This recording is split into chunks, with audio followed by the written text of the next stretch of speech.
सद्भाव रामायण किष्किंधा कांड भगवत कार्य की यात्रा भाग 4। बीच में 400 मील का सागर है, कौन जाए? अंगद ने कहा, मैं जाऊं, पर लौटकर आने में मुझे संशय है। इसके 2 कारण हैं। एक तो रावण पुत्र अक्षय कुमार मेरे साथ पढ़ता था। पाठशाला में हमारे बीच बहुत झगड़ा होता था।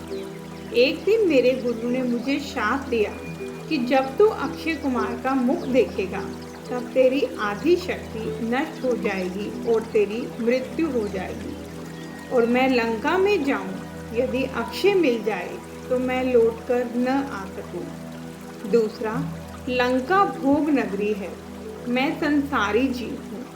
भक्ति को ढूंढते ढूंढते शायद संसार के विषय में डूब जाऊं तो आपको कौन समाचार दे, इसलिए मुझे अपने पर भरोसा नहीं। जामवत ने कहा, आप सेना के नायक हैं, आप नहीं जा सकते। कुछ एक औरों ने कहा, हम जाएं तो सही पर वापस न आ सके, लेने के लिए आपको आना ही पड़े। जामवत ने कहा, मैं अभी वृद्ध हो चुका हूँ, इसलिए लाचार हूँ। सबने अपनी अपनी असमर्थता प्रकट की, सभी निराश हो गए। तो अब क्या हो? हनुमान जी तो अभी भी आंखें बंद करके बैठे हैं। जामवत हनुमान जी की स्तुति करने लगे। कही रीछपति सुनु हनुमाना, काचुक साधी रहेव बलवाना, पवन तन में बल पवन समाना, बुद्धि विवेक विज्ञान निधाना, कवन सुपाज कठिन जग माही, जो नहीं होई तात तुम पाही। बलवान हनुमान, आप क्यों मौन हैं? आप तो पवन पुत्र हैं और बल में भी पवन के समान हैं। बुद्धि विवेक और विज्ञान में भी आप किसी से कम नहीं। संसार में ऐसा कौन सा कठिन कार्य है जो आपसे न हो सके? जामवत ने हनुमान जी को उनके बल और पौरुष का स्मरण कराया और उनकी बहुत बहुत प्रशंसा की, पर हनुमान जी इससे प्रसन्न नहीं हुए। प्रशंसा का उन पर कोई प्रभाव नहीं पड़ा। जामवत समझ गए कि हनुमान जी की स्वयं प्रशंसा करेंगे तो उन पर कोई प्रभाव नहीं होगा, तो उन्होंने दूसरी युक्ति की।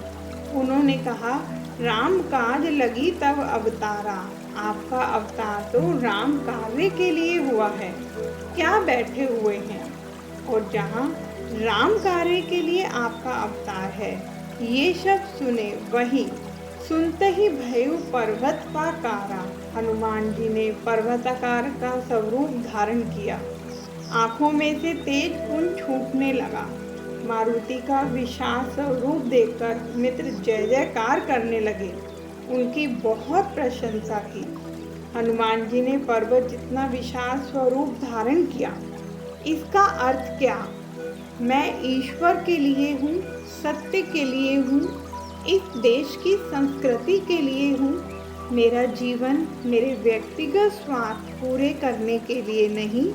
मैं निर्मातम्य नहीं, कंगला नहीं, मैं रामपुत्र हूँ। राम का कार्य करने के लिए मेरा जन्म है। ऐसी अंतर प्रतिभा जब आदमी में प्रकट होती है तब वह महान बनता है। हनुमान जी पर्वत जितने बड़े हुए, इसका अर्थ यह है, हनुमान जी राम कार्य के लिए तैयार हुए।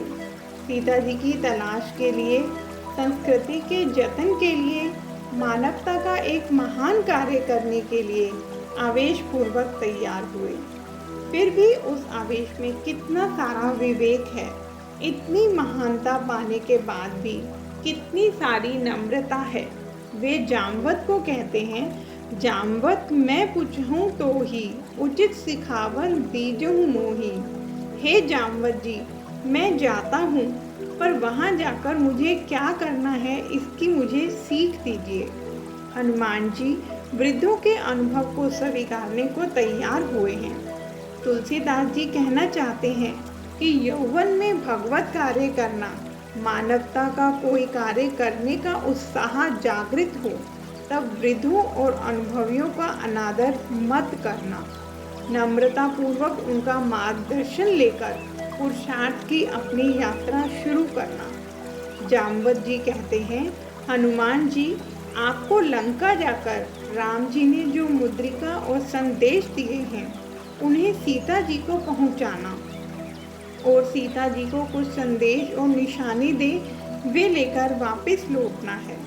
शक्य हो तो लंका की व्यूह रचना कैसी है यह जरा देखते आना। आप जो समाचार लाएंगे उसके आधार पर भगवान सेना लेकर जाएंगे।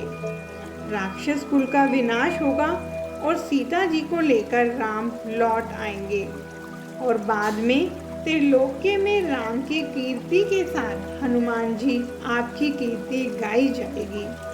उस कीर्ति को गाने वाले, सुनने वाले, समझने वाले सभी परम पद के अधिकारी होंगे। ऐसी सीख जामवंत जी ने हनुमान जी को दी और उनको शुभेच्छा प्रदान की। किष्किंधा कांड के अंत में तुलसी जी लिखते हैं, भव भेषज रघुनाथ जस सुनहि जे नर अरु नारी, तिन्ह कर सकल मनोरथ सिद्ध करहि तिस सारी। भगवान राम जी की यह यश गाथा संसार के समस्त रोगों को दूर करने वाली औषधि है। उसे जो स्त्री पुरुष सुनेंगे भगवान सदाशिव उनके मनोरथ पूरे करेंगे। इतना आशीर्वाद देकर बाबा जी किष्किंधा कांड की समाप्ति करते हैं। जय श्री राम।